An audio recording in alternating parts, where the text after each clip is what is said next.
आनंदानं तुझ्या जवळ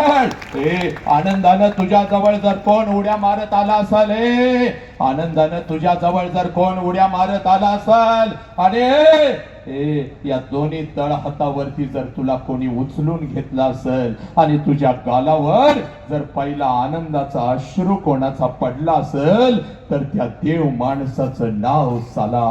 बाप आहे पुरा त्या देव माणसाचं नाव बाप आहे हा बाप तुम्हाला कळाला का ही आई तुम्हाला कळाली का नाही कळाली याच आई बाबाच्या तोंडावर आम्ही थंकून निघून चाललो याच आई बाबाच्या तोंडावर आम्ही थंकून निघून चाललो म्हणून पोरा पोरे हा तुझ्या समोर उभा आहे बाग इकडे बघ बोरे तू तुझी ओळख विसरलीस बाग छत्रपतींना आहे तू विसरू लागलीस बाग माझं हे अध्यात्म माझं राष्ट्र तू विसरू लागलीस बाग तू तुझाही ओळख विसरलीस बाग म्हणून आज तुझ्या समोर आलोय पोरी पोरी हे बाग तू तुझी ओळख विसरलीस म्हणून एखादा कुत्रा कोणता तुझ्या आयुष्यामध्ये येऊ लागला तुझ्या शरीराचं तुकडं करू लागला तुझ्या शरीराचा उपभोग घेऊ लागला म्हणून आज तुझ्या समोर उभाय बघ मी आज तुझ्या समोर उभाय बघ मी हे बाग पोरे तुला तुझी ओळख तयार करून देतो बाग पुण्याच्या रस्त्यावरून एक माता हातामध्ये पिशवी घेऊन चालत होती बाग नीट आज काळजामध्ये पेरून घ्यायचं रे पुण्याच्या रस्त्यावरून एक माता हातामध्ये पिशवी घेऊन चालत होती बाग पिशवीमध्ये एक लुगडं होतं अंगावरती एक लुगडं होतं एवढीच तिची संपत्ती होती बाग पुण्याच्या रस्त्यावरून ती माता चालत होती